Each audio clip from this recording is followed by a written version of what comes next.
mocked him in front of our friends. He couldn't take it and did this. Hey Reddit, it's my first time posting here.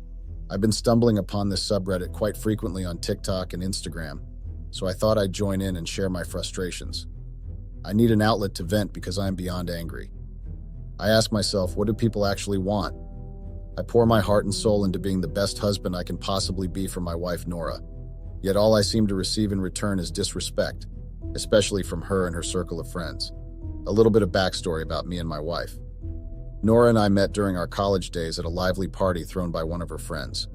There was an instant connection between us and we hit it off right away. We exchanged numbers that night, and shortly after I took her out on our first date. Fast forward and here we are, happily married for about a year. I'm 30 years old and Nora is 29. Professionally, I work as a software engineer in a prominent tech company, which fortunately means I earn quite well. However, despite my efforts to provide for us and create a comfortable life, I've noticed a concerning pattern. My wife and her friends have developed a habit of mocking me, whether I'm present or not. And what's worse is that Nora never stands up for me in these situations. Nora's behavior and attitude towards work and responsibility have been a constant source of frustration for me. Despite all that I do for her, she seems to take it all for granted. It's like she has gotten accustomed to me handling everything, from paying bills to taking care of household matters. The problem isn't just that she can't hold down a job, it's her whole approach towards work and life. Even back when we were dating in college, Nora has always displayed signs of laziness and a lack of commitment. She would jump from one job to another and never stayed at a place for more than a month or two. It's a cycle that has always repeated itself over the years, and it's incredibly frustrating to witness. She barely graduated from college, and most of her projects were done by me out of fear that she wouldn't put in the effort herself. What's even more concerning is Nora's tendency to avoid responsibility and shift blame onto others. She never takes ownership of her actions or lack thereof. Instead, she blames professors, lecturers, co-workers, bosses, anyone but herself. It's always some excuse about why she can't stay at a job or why things aren't working out for her.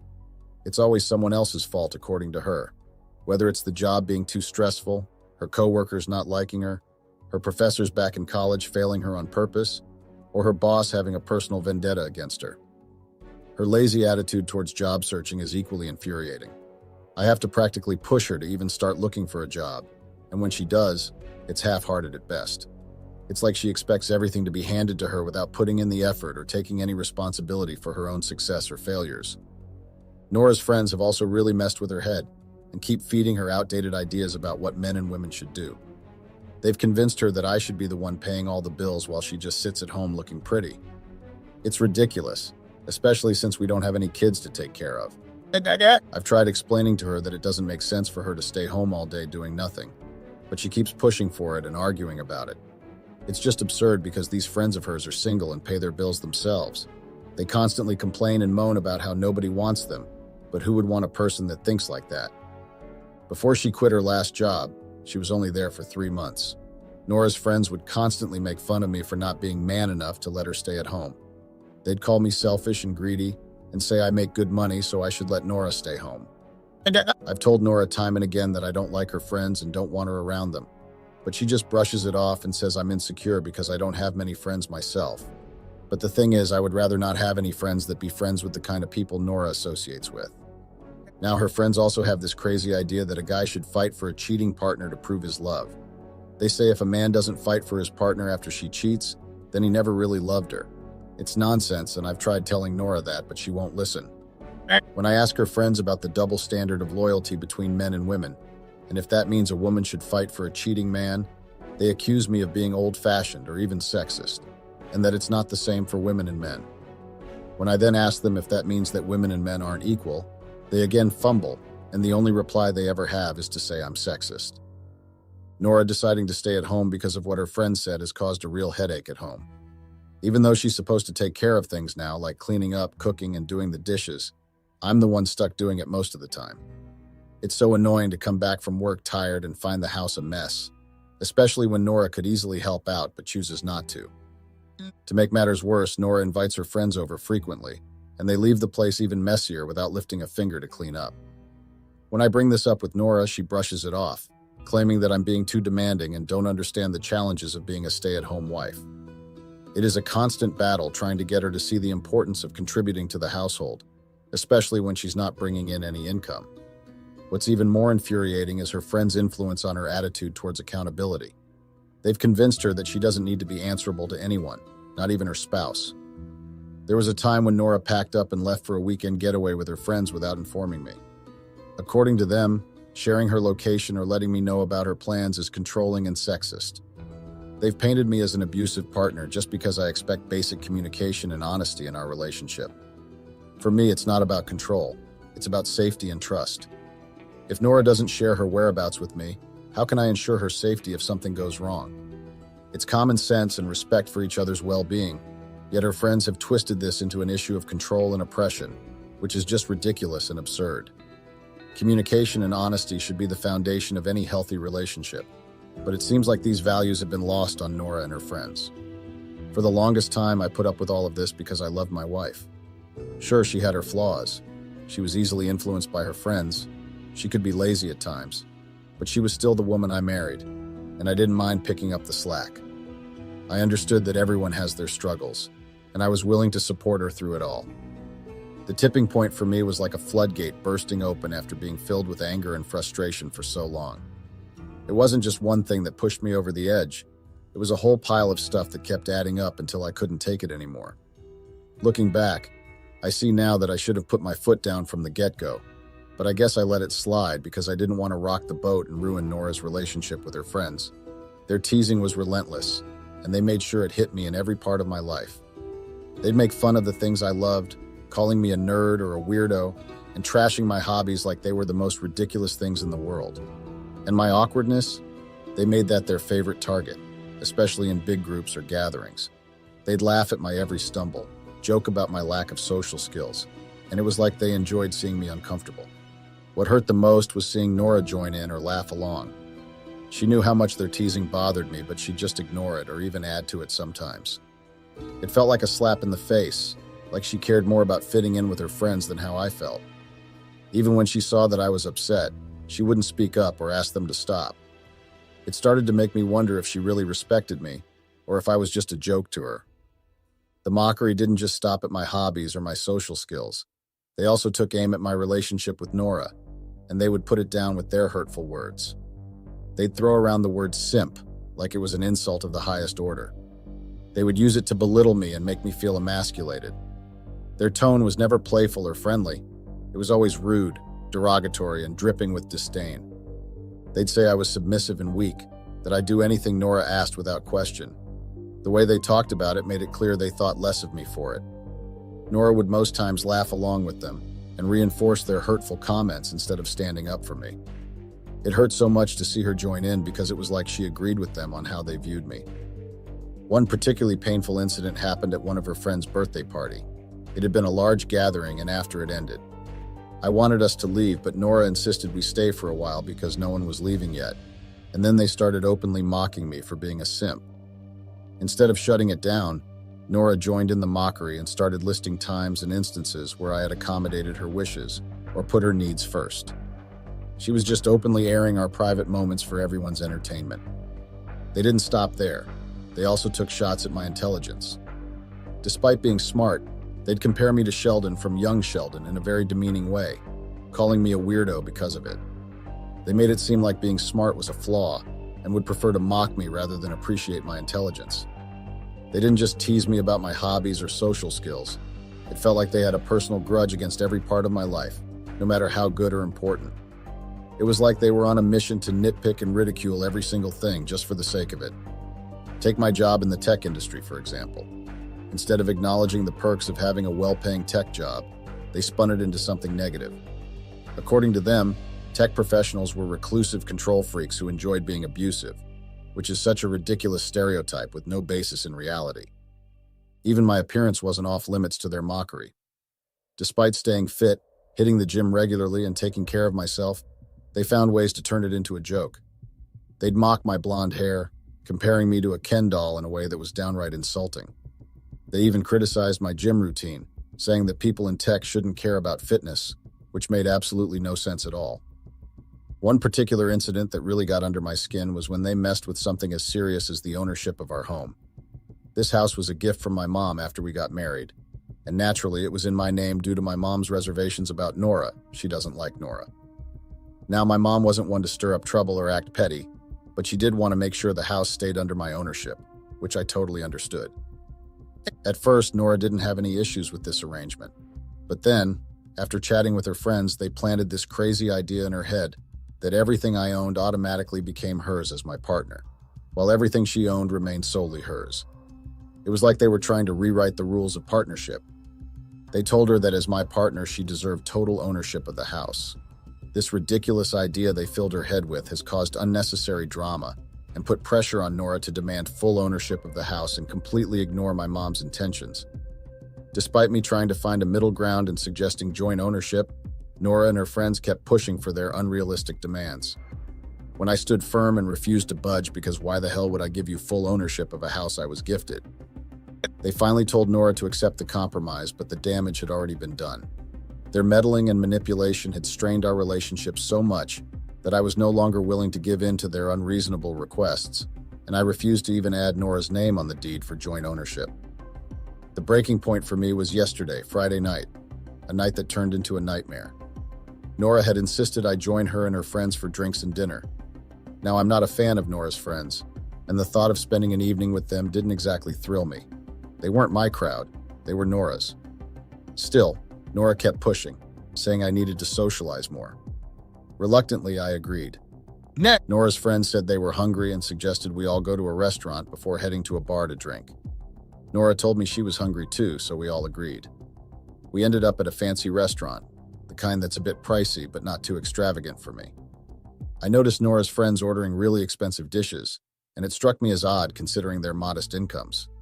However, I shrugged it off, because I thought maybe someone else in the group had told them they would foot the bill. Nora ordered something pricey too, but I didn't mind covering it. After all, I wanted her to enjoy herself. During dinner, though, they turned the evening into a roast fest, mocking and gossiping about me right in front of my face. I chose to ignore them, focusing on my food and trying not to let their negativity ruin the meal. But then after we were done eating, the waiter asked if we were getting separate checks. To my absolute shock, Nora's friends declared that I was footing the bill for everyone. That was the tipping point for me. I couldn't contain my anger any longer. I demanded to know why they assumed I would foot the bill when I never agreed to it in the first place. Their feeble excuse? Because I earned a steady six-figure salary while nobody else at the table did. That excuse was beyond ridiculous. Just because I earned well didn't mean I was obligated to cover everyone's expenses, especially not after enduring their mockery and disrespect all night. It wasn't about the money. It was about respect and decency, things they clearly lacked. Well, things escalated when Nora then sided with her friends and insisted that I should pay. I refused because I was adamant that I wouldn't finance a meal for people who had just spent the evening mocking and belittling me. They fired back, insulting me further, saying I couldn't take a joke and that I was weak. I stood my ground, demanded separate checks, and only paid for Nora and me. Of course, I left a hefty tip for the waiter because they didn't deserve the hassle caused by Nora's friends. As I was about to leave, I gave Nora an ultimatum. Either she left with me or it was over. At first, she wanted to insist she stayed, but one look at my face and she knew I was really angry, and so she reluctantly came with me. When we got home, Nora unleashed her anger and blew up at me. She called me stingy and selfish for not paying despite having the means. I tried to explain that it wasn't about the money, it was about principle. But she dismissed it. She said her friends were just joking and I was too insecure to handle it. I just ignored her and went to bed because I didn't know what else to say. She had joined her friends in humiliating me and was now mad that I didn't want to bend over backwards for her anymore. The next morning, things were still very frosty to say the least. She didn't even bother with a simple good morning and continued her silent treatment. I decided not to go out of my way to make breakfast like I usually did on weekends. We ignored each other for hours until she finally approached me. She laid down her ultimatum. If I wanted her to stop ignoring me, I had to cough up the money to cover her friend's extravagant dinner bill. She argued that they were still fuming over what they saw as my embarrassing behavior and selfishness. I couldn't believe what I was hearing. After everything that had transpired, she wanted me to fork over money to appease her friends' wounded egos. I didn't beat around the bush with my response. I flatly refused, telling her to forget it. She then threatened to withdraw money from our joint account to settle the bill. That was a line I wouldn't let her cross. I warned her sternly that if she dared touch our shared funds without my consent, She'd better start looking for a job to replace the money. Naturally, my refusal set her off again, and she went right back to giving me the cold shoulder. So yes, that is my dilemma. I'm currently writing this from the kitchen LOL. I feel so angry and disrespected. Frankly, I feel like an idiot. Any advice on how to navigate this whole shit show would be appreciated though. Thanks for listening. Update. Hey everyone, it's been about 5 hours since I posted about my anger and frustration here, LOL. And I want to thank each and every one of you for your overwhelming support and advice. Honestly, I didn't expect this post to blow up like it did, but your comments and messages have really resonated with me. Many of you pointed out something I hadn't fully realized before, that my wife's actions and behaviors have shown a lack of love and respect towards me. It's eye-opening to see so many people echoing the same sentiments I've been feeling. Your validation of my anger and frustration has been very reassuring, and now I know that I'm not insecure, and definitely not the one at fault. Some of you mentioned that I should have ended things long ago, and looking back, I can see that staying in this relationship was a mistake. Nora's association with toxic friends and her disregard for my feelings are clear red flags that I should have heeded earlier. It's a very tough realization, but I appreciate the honesty in your comments. I've also received some creative suggestions on how to handle this situation, haha, and a lot of you said I should seek legal advice. I'm definitely going to consult with a lawyer to understand my options moving forward. It's only been about 5 hours since my last update, so as for what's happening right now, not much. Nora is still distant and getting ready to go out without telling me where. Once she leaves, I plan to secure our joint account to prevent any further misuse of funds. I'm 100% sure she's going out with those friends of hers, and there is no way I'm letting her spend my money on such horrible people. It's time for me to stop being complacent and take control of my life again. I've also realized that this relationship has reached its breaking point, and I'm definitely getting a divorce, but I won't let Nora off easily, considering how much this situation has affected me. I'll try and keep you all updated as things progress. Thanks again for the support and advice. I truly appreciate it. Update.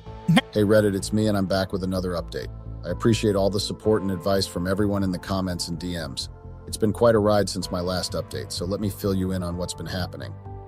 After the incident with the joint account, Nora was furious when she found out I had withdrawn all the money. She was particularly upset because she had promised to cover her friend's expenses for the evening. This situation led to a very heated argument where she accused me of being unfair and controlling. In response, I suggested she get a job if she didn't want me controlling her.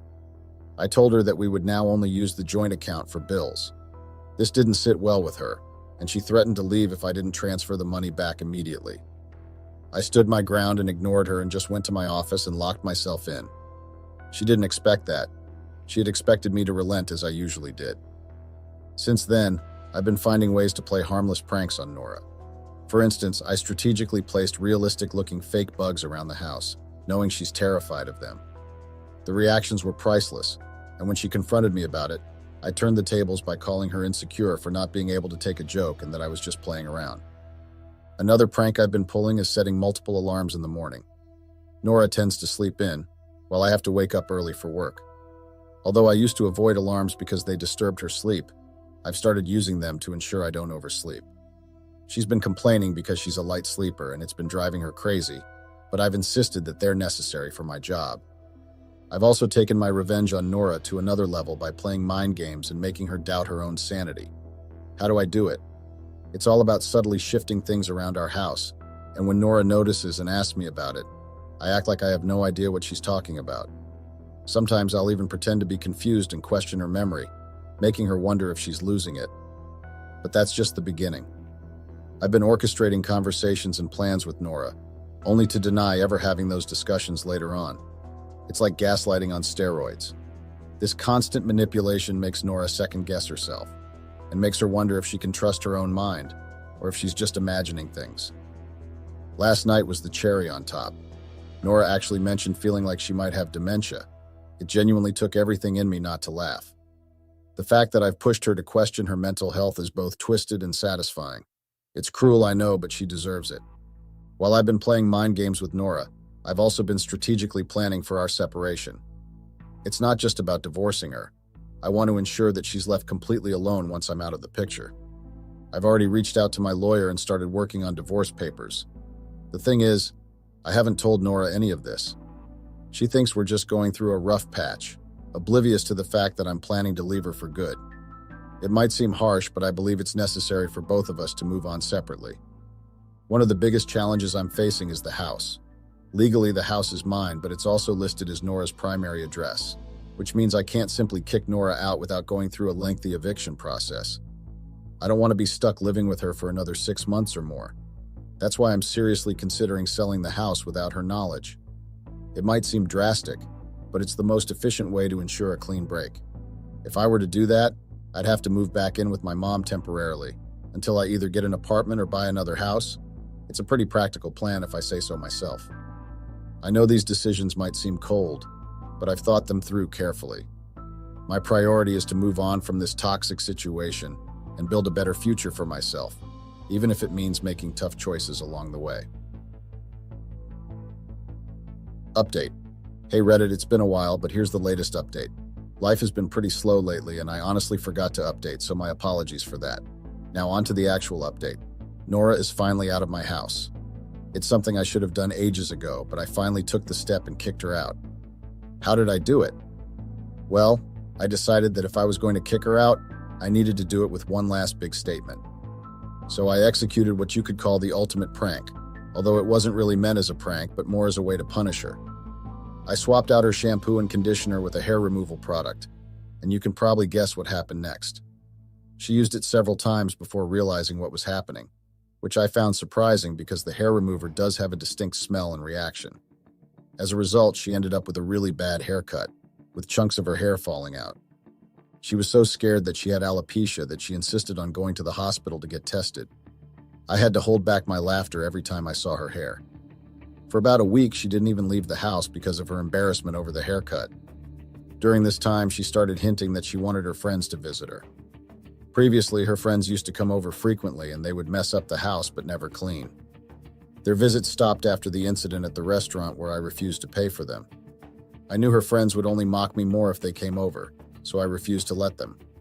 Instead, I suggested that she visit them. At first, she hesitated because of her haircut, but I pointed out that she could easily cover it with a hoodie or something and go see them.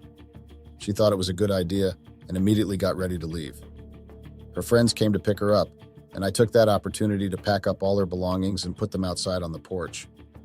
I also packed a bag for myself and went to stay with my mom to avoid dealing with her screaming and tantrums when she returned and found her things outside. It was my way of saying enough is enough, and I'm moving on without her drama. After settling in at my mom's house, I realized that Nora wasn't the only one who deserved consequences.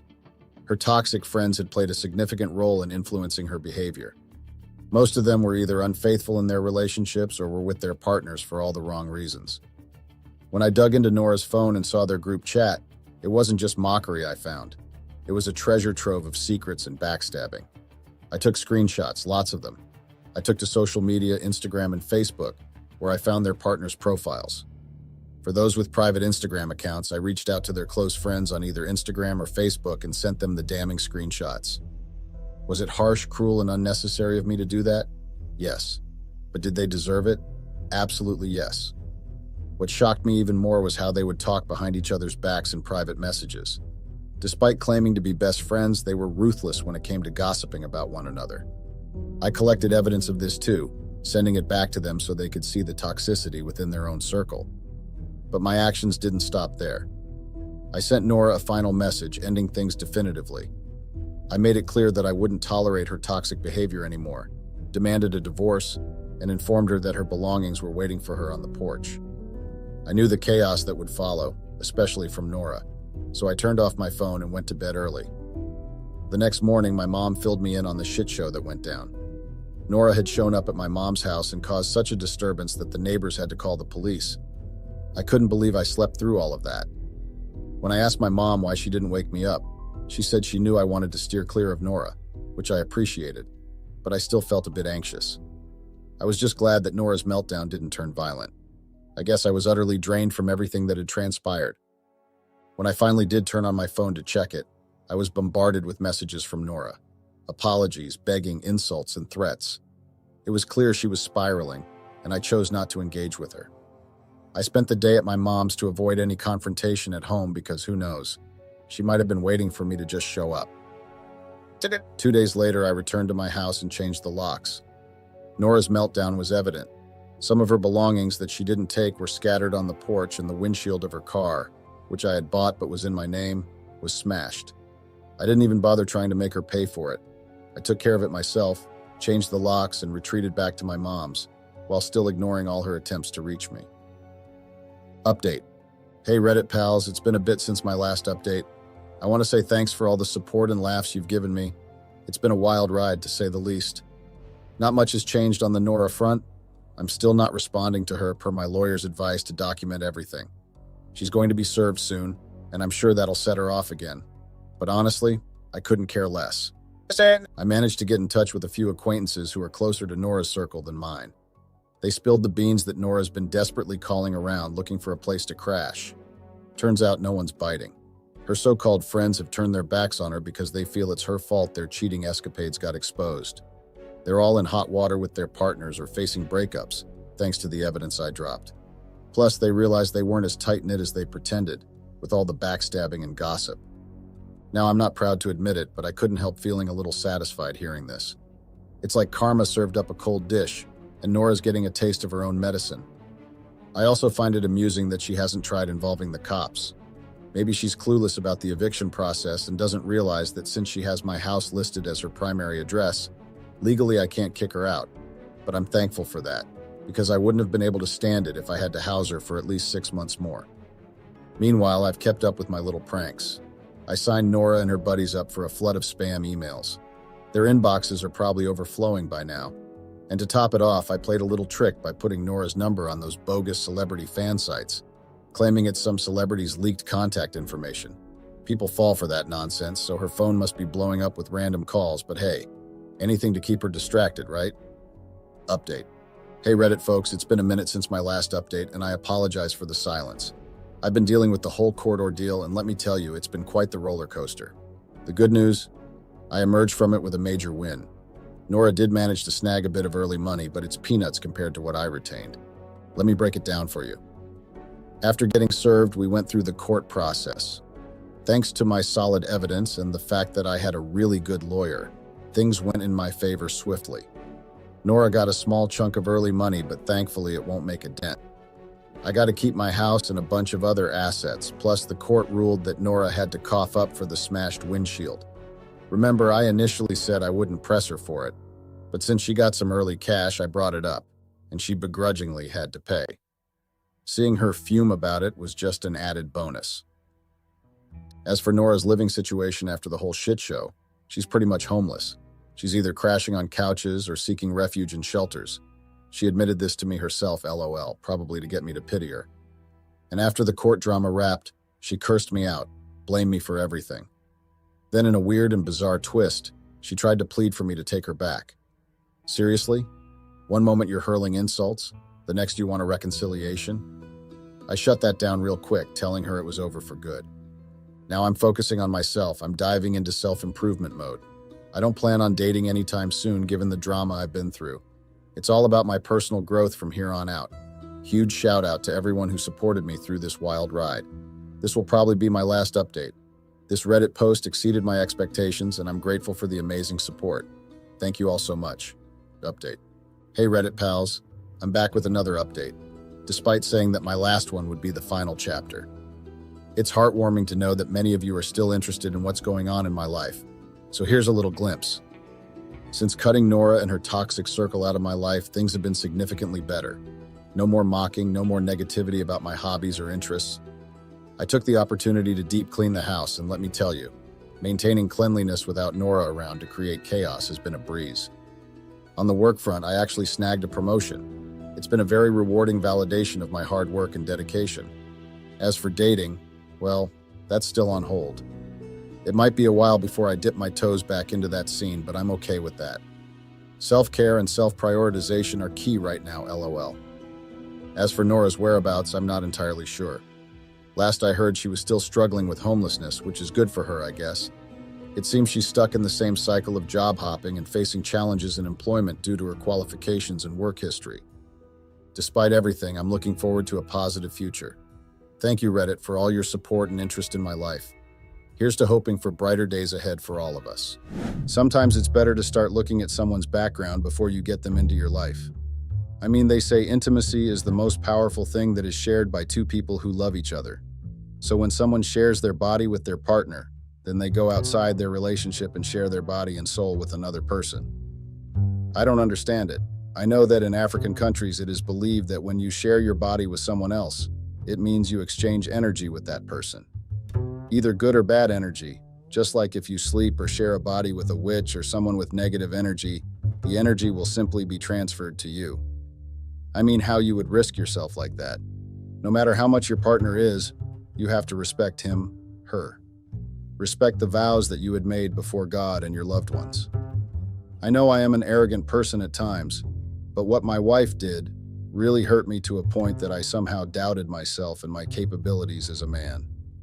Every man wants to marry a faithful, respectful, submissive, and loving person. A person who would be able to warm your house and make it feel like home. A wife who respects herself and her relationship. Okay, if she was not getting satisfied anymore or she was getting bored, why not communicate with your partner and address the issues than to go out of your marriage and take your marital problems to another person? So you take your problems and use them to destroy another woman's marriage. Where's self-respect and dignity there? I know someone once went through what I also went through. Please tell me how you dealt with it. But before that, let me tell you what had happened. So I, M35, met my gorgeous wife, F28, in Starbucks. She worked there. When I met her, I was late for work. I wanted a latte to go to start my busy morning. I walked in there and she was minding her own business, not taking care of her customers. I called out for her to get assistance as I was standing for almost 5 minutes. Not being assisted. Then she started speaking. Her voice was so calm and sweet. She explained herself and told me she was new there. I just ordered a latte with coconut milk. I couldn't stop thinking about her. I'm a real estate agent. I sell luxury houses in Beverly Hills. I work for Prestige California Houses Agency. I love my job, but I was also working on starting my own agency. I do have a couple of properties in LA as my backup investment. That morning when I saw Maureen, my wife, I was meeting a very important client, but this gorgeous woman was stuck in my mind the whole day. So I went to Starbucks hoping I would see her. I mean, it was before 5 in the afternoon. I knew she hadn't clocked out. As I predicted, she was serving other people and I waited for her. As soon as I got there, she already knew what I was going to order.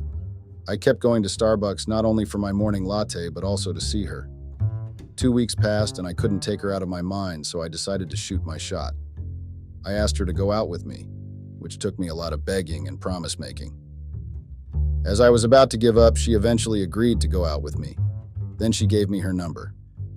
From that day, we were inseparable. We would spend a lot of our free time together. I enjoyed every moment I had spent with her. She would always tell me to be less arrogant because that would make people not like me. LOL. One thing I knew about myself was that I didn't care about what other people thought of me. I mean, I don't need any validation from anyone to be the better me, but she changed all that. She made me soft somehow. She brought the best out of my arrogant self, and my love for her kept growing each and every day. We dated for 2 years and then I proposed to her. I couldn't wait any longer to make her my wife. She was what and who I needed in my life. So we decided to tie the knot 2 months after I had proposed to her. We moved to a lovely neighborhood in Hollywood after I had proposed to her. I wanted her to be a housewife. I mean, I was afforded and I was providing everything for her, so she didn't need to work at Starbucks anymore because I was already taking care of her in every way possible. As much as she had agreed to become a housewife, she asked me to allow her to start her own business that she was going to run at home. I didn't have any problem with that. She wanted to start an online boutique, so I supported her in her dreams. A year into our marriage, my life changed. I was always busy, but when I got time, I would spend it with my wife. She understood that I was a busy guy, and that was what I loved the most about her. As much as she stayed home all day, she knew how to keep herself busy. She would do workouts in the morning and yoga afterwards before she starts her day. We would never have serious arguments nor fight, but we would argue about small things like decision-making. I mean, I was the man of the house. My marriage has been good ever since we moved to this neighborhood in the north side of Hollywood. My neighbors were kind people and very humble, especially my next-door neighbor. I found out that he owned a gym that is around our neighborhood and his wife is a book writer. They were the ones who welcomed us when we first moved in, and that was how we got along. We grew to be good friends. My neighbor was the one who introduced us to other neighbors. We would have a neighborhood gathering twice a week called Wine Wednesday. Since I was always busy, I was always late, but my wife was always there. My neighbor was the one who hosted the gathering, so it was hard to say no. Sometimes I would not feel like it, but I had to show up for my wife's sake. As much as my neighbor and I were friends, well, that was what I thought. I had noticed that he had been a little close to my wife. I was not jealous or anything. Like I said, we grew to be good friends. They would work out at his gym and do yoga together. I thought that was the main reason why they were close. He also had a wife who was young and beautiful, but my wife was a dime, I had to say. He once came to fix my kitchen sink since it was leaking and I wasn't around, so my wife asked him to fix it. I got angry and asked her why she didn't call the plumber. She told me that I was overreacting and that the neighbor's wife was at the house, so she told her that the kitchen sink was leaking, meaning she was the one who asked her husband to fix it for us. She even told me that they were being friendly and helpful since I was always busy. Yeah, right, something wasn't right. The tone of her voice sounded like she was rehearsing to say this the whole day. I just collected myself and told her that next she should call the plumber. Was I exaggerating about this whole thing? Ever since that day, our relationship hasn't been the same, and I wondered why. We would talk and spend some time together like we would do, but that time something was different, I felt. I'm a man that has a good instinct, and I believed and trusted in my instincts. So if my conscious instinct told me that something was wrong, there was definitely something wrong. All of a sudden, she started buying new clothes and a new set of perfumes. She changed a lot to a point that every Wine Wednesday she would be wearing a different outfit dressed to impress with a red lipstick. I addressed the issue trying to trap her in a conversation, but she said she was trying something new since she was always home. I trusted her. I knew she wouldn't do me dirty. If I had a day off, I would go to the gym and work out with them, but every time when I joined them, it would get awkward. I got promoted at my job and I was made senior partner because of my work ethics. New position means a new schedule of back-to-back meetings. And also I started arriving late at home. I no longer went to the gathering like before as I was caught up at work. My life transformed and took another trajectory. My wife and I started to argue more often because I would sometimes not keep promises, because I would forget. She no longer understood my work and she started being paranoid, suspecting me of cheating on her at work. I love my wife very much to even think of that. Work was keeping me on my feet, so where would I have got time to cheat? I respected my job, my wife, and my colleagues, which was why I had never even shared a hug with them. I was always professional when it came to my job. That's when I started suspecting that my wife might be cheating on me. The sudden change I felt like I was being compared to. Well, time went by and I started to realize my wife was always on her phone like she was waiting for someone to text back. Also, she started to work out twice a day in the morning and afternoon, which raised my suspicions. She then changed her diet, but she hasn't stopped dressing to impress. I wondered why the sudden change because I had never complained about her weight or dressing code. Something was definitely going on. Was I also getting paranoid? Another thing I once caught was my neighbor staring at her. Well, she didn't notice that the neighbor was staring at her, but I ignored it. So one day I saw them talking to each other, but what caught my attention was their eye contact. I guess my wife didn't see me coming until she heard the neighbor greeting me. She got shocked and kind of panicked. Why would she be shocked and panicking if there was nothing going on between them? I then knew that I had to be a gentleman and not jump into drastic conclusions, meaning I had to address the issue in a right manner. So I did what every man who loved his wife would do. I told her that she should stop going to Wine Wednesday, which led to a very huge argument. I also wanted to cancel going to the neighbor's gym, but I didn't want to be seen as controlling, and I sensed that something was happening between those two. So I had to dig and start my own investigation to get to the bottom of everything. My guts were telling me that whatever I would find would not be good. Yeah. It would have been silly if I sent a private investigator to monitor my wife's every move. So I had to play the long game so I could catch them by myself. So I started arriving home at different times. Some days I would just park 5 houses away from my house just to see who was visiting my wife. I was desperate and needed answers, but to my surprise, I got nothing, meaning she played it safe around the neighborhood. I still had doubts. I knew something was up, so I decided to go to the gym one afternoon, and to my surprise, my wife wasn't there, including my neighbor. So I rushed home and she wasn't there either. My mind started puzzling up as I was trying to figure out her whereabouts. I tried calling her phone, but it went straight to voicemail. That raised the suspicions that I had already had. It really made me angry that my wife would actually betray me like that. I mean, I trusted her. Yes, I was no longer giving her enough time and attention because of work, but that didn't mean she should get attention on another man's arms. Was I paranoid? The way my wife had changed, it made me doubt my decisions of making her my wife and moving to this neighborhood. I mean, it had been my dream to move to the north side of Hollywood, but I had never thought me moving to this side would actually change my wife.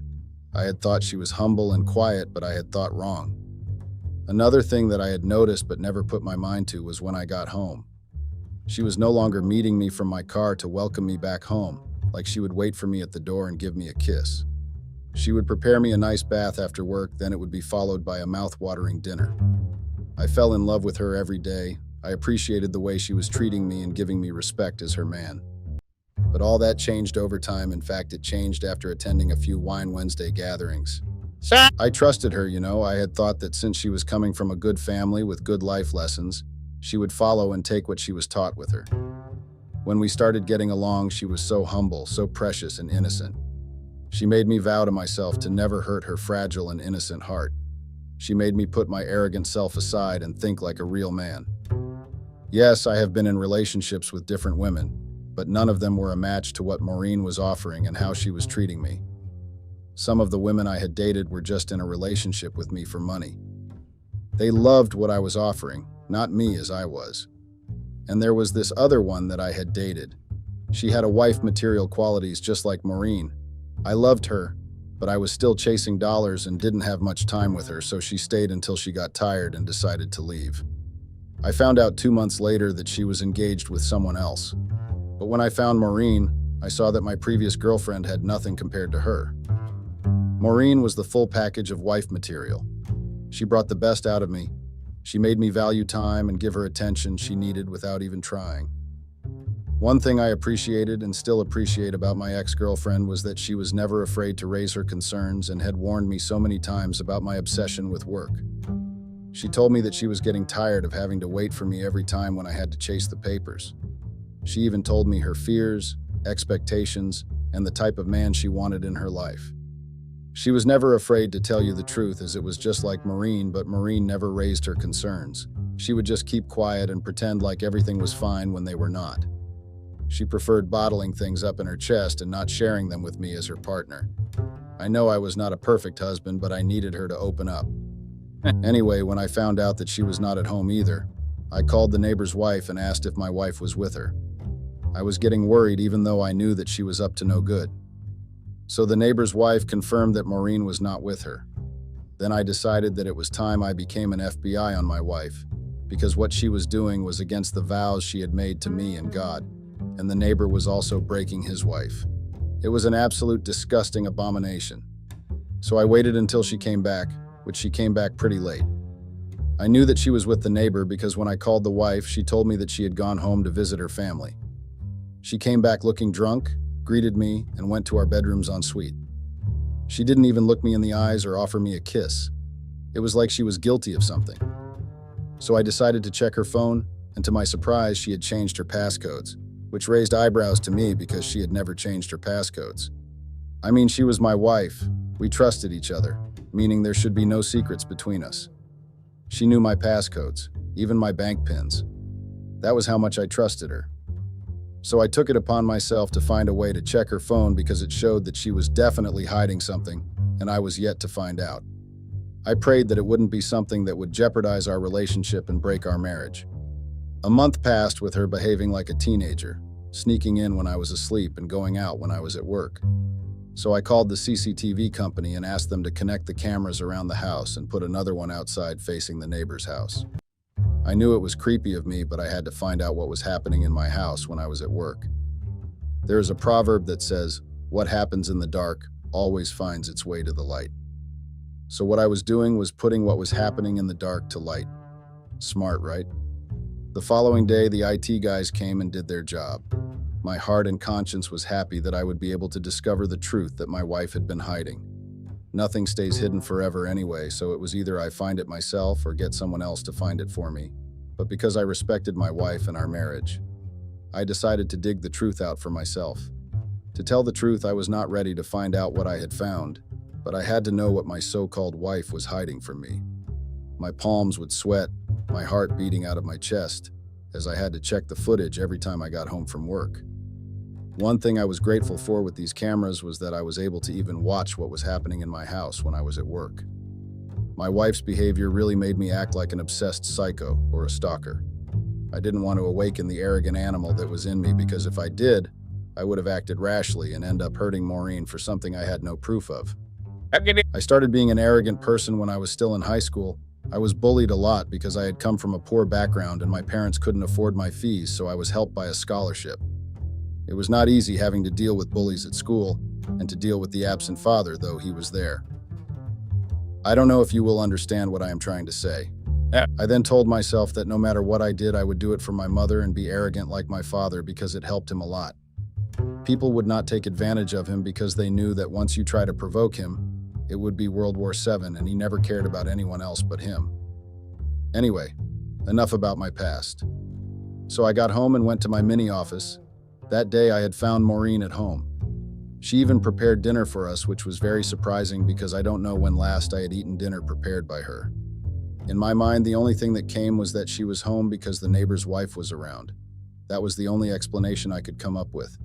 So I watched the footage and saw that that day she was bored, as she was home the whole day. At the neighbor's house, I saw that the neighbor had gone with the wife, which explained why Maureen was indoors the whole day. So when she was done preparing dinner, I joined her, so we had a small conversation.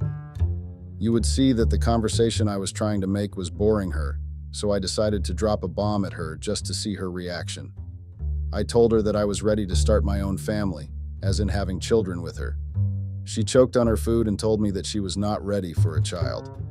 I didn't understand why she was not ready to have a child because she was doing nothing rather than sitting at home, checking on her online boutique than nothing else.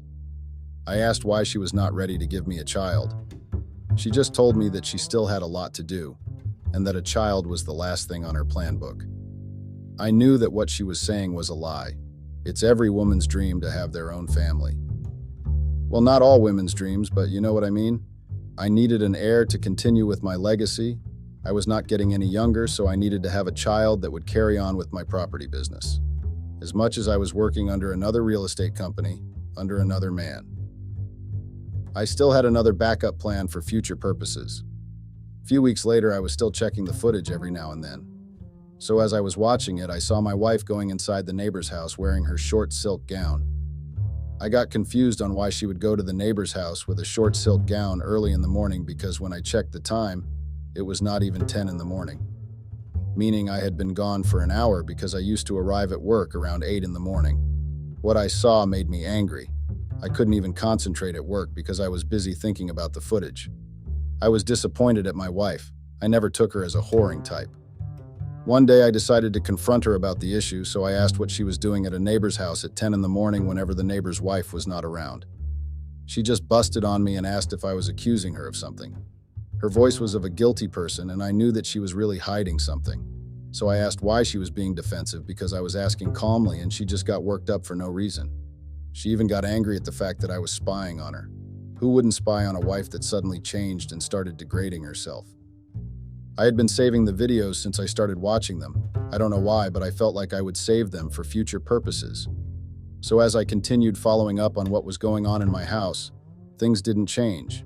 And the fact that my wife would wake up, take a bath, and go straight to the neighbor's house, either in her short silky nightdress, or she would wear workout gears to make people think she was going to the gym. Have you ever regretted the day you and the person met? Yes, I regretted meeting my wife and falling in love with her. I regretted even getting her service at Starbucks. But I guess beauty and personality can be deceiving because what I would always look at when I was at work or came back from work was the total opposite of the Maureen that I had fallen in love with. She was a whole different person, the one I fell in love with. Always natural and always not afraid to embrace it, but now that the neighbor's wife was the person of class. My wife forgot who she was and started wanting what the neighbor's wife had. She even started wearing like her, all in the name of trying out new looks. Isn't that being greedy and selfish? What I lacked or didn't do that would make my wife resort to changing herself and not appreciate the life she had. Days turned to weeks, and one thing was happening. But during one sunny day, my neighbor would come to my house, and they would end up having heated arguments. I wished I heard what they were arguing about because it looked really extreme. So that day I got back home early, and I found my wife cooking. She looked happy for someone who had an argument with her cheating partner earlier. She offered to prepare me a bath. I thought I was losing my mind or seeing things, but that went on for like a month. And the CCTV showed that she had changed her schedule routine of going to the neighbor's house. I mean, the guy was working from home, so there was no way he was not at the house, and because my wife was still going there and came back earlier than before. I thought they had broken things off and came back to their senses because my wife started spending less time at the neighbor's house till she totally stopped. She became the wife I had fallen in love with, a natural and respectful Maureen, but my guts were telling me that all that she was doing was an act. She started engaging in intimacy with me. Well, I had missed her, so I played along. I somehow forgot that she was cheating on me with the neighbor. I was a fool, right? I just wanted and needed my wife back home to me. But when we got here, she saw the opportunity to change, and not change for the better. Our intimate moments were on fire. She even started introducing some new intimate moves in our bedroom. She was kind of wild, and to my surprise, I liked it. So one weekend we were spending time together. I had noticed the changes in her body. She was getting chubbier. She would choose what to eat and not eat, and she started hating my cologne. She asked me to change it. I got worried about that sudden change. It didn't come to me that she was pregnant, so I asked if she was okay. She told me that she would be okay once I had stopped using the cologne that I was using. I then told her that I would take her to the doctor. She just flipped and told me that she was fine. She didn't need any doctor. I knew my wife was like the back of my hand, so I knew that something was definitely up, because she got angry for no reason and was constantly vomiting. Was I that ignorant to see the symptoms of pregnancy in her? I took some days off at work to take care of my sick wife. She would tell me that she was coming down with flu, or she needed to reflux her digestive system. She said she was suspecting that she had bile. I mean, if you had bile and came down with flu, she would have agreed to go to the doctor and get medications for it, right? One day when she was sleeping, I was trying to clean up the house, and it was the day of the garbage truck, so as I was getting rid of the garbage that was in our bedroom, I dropped something by mistake, and that something was actually a pregnancy test in a paper that was written safe abortion. I looked at my wife with a lot of disgust and disappointment. I knew that if she was pregnant with my child, she would have told me, and the pregnancy test was stating that she was 5 weeks, meaning she had gotten pregnant before she came back to her senses. I was angry at the fact that she had fooled me. She was going to plant the pregnancy on me and make me take responsibility for a child that was not mine, because she had talked to me about her being ready to be a mother 2 weeks before I found out about the tests. I felt like the biggest fool because I was somehow happy at the fact that she was finally ready to carry my child, but she was already carrying one and it was not mine. I continued being the caring and loving husband, but I knew that I had to surprise both of them, because the neighbor had made his wife a fool, and I was also made a fool by my wife. So one Wine Wednesday I went to attend it. That day my wife didn't make it, saying she was not feeling well, so I went alone. When I got there, the neighbor's wife welcomed me. We started talking about random things and told me that she was happy that she was finally pregnant after trying for almost 5 years with her husband. So the bastard had hit 2 birds with 1 stone, the nerve. Without acting rational and suspenseful, I told the wife that there was something that I had wanted to discuss with her. I had to lie and tell her that I needed her to write me a book about me and my achievements. I told her that it was time I take full responsibility and focus on my property business, because it was also doing well. But I was still enjoying working at Prestige California Houses Agency. The neighbor's wife agreed to write me a book, so I asked her to come by to my office when she was free. Luckily, she had taken a leave of absence at her workplace, so she came to the office the following day. I asked her nicely that she shouldn't share what we were going to do with her husband because I didn't want my wife to know either, which she understood. So I woke up early and went to the office. The neighbor came to my house. He and my wife started arguing about something, as I was busy watching the neighbor's wife get in my office and apologize for being late due to traffic. I understood, and we started working. I then gave her my laptop and asked her nicely not to panic and think of her unborn child. She got confused at first until she saw the video. What caught my attention was that The neighbor and my wife were no longer arguing, but they were doing the deed on my couches. I got pretty angry and didn't know what to do. I wanted to destroy something, but I had to act calm for the sake of my neighbor's wife and her unborn child. She was already crying a mess, and I felt bad because the guy was two-timing a good woman who did nothing but to love his cheating ass. Some guys are just ungrateful. I had to calm the neighbor's wife down and asked her to help me stop whatever that was happening in our houses. She was livid but managed to calm down after some time. We decided to head back home, so we rescheduled the meeting for another time. I told her that we would go to my house so we would find both of them. She agreed, and when we got there, I had a spare key with me, so I opened the door. As we got in the house, we found both the neighbor and my wife sleeping peacefully and cuddling on my couch. My heart dropped. I was mixed in emotions. I was angry, disappointed, hurt, and I don't know how I would put it, but I was not myself. I was brought back by the neighbor's wife, shouting at the neighbor. She started making noise and causing a scene. I understood her frustrations and hurt. She started hitting her husband with everything that she saw was in front of her. I looked at my wife with disappointed and hurt eyes. She couldn't even look at me in my eyes. I then went to my mini office to take out the pregnancy test that she had taken and took it with me where everyone was. I gave the neighbor the test and an abortion paper and told him to take responsibility for the mess he had created, but that didn't happen before I gave him a very mean punch. I didn't want to hit Maureen because of her condition, but I don't know what I would have done if she was not pregnant. I told to pack her rags and get out of my house. She started apologizing and telling me that it was a mistake. She got tempted because I was not always home, so she got lonely, and one thing led to another. I didn't care about her explanation, but I wanted her gone, and gone far away from me before I committed a homicide. I then called my lawyer and asked her to draft divorce papers for me. The neighbor's wife was crying so much to a point that she started getting pains. I saw blood going down her legs. I knew there and then that we had a problem. So I decided to rush her to the hospital and told Maureen that I didn't want to see her when I came back and threatened to murder her and her boyfriend if anything happened to the neighbor's wife. When we got to the hospital, we were told that she came in late and she had already lost a child. I don't know why I felt hurt, but I was hurt and felt guilty for her pain and sorrow. Ever since then, I regretted the actions I had taken. I should have thought of her condition first, but I was clouded by hurt, anger, and was hungry for vengeance, not thinking of the consequences of my actions. A part of me wished that it was Maureen who lost a child, but God decided to make an innocent person suffer like that. Since today, I'm still feeling guilty about the neighbor's innocent unborn. Do you guys think I took a rational and selfish decision by handling things the way I did? Because I feel like I'm the only one who feels guilty.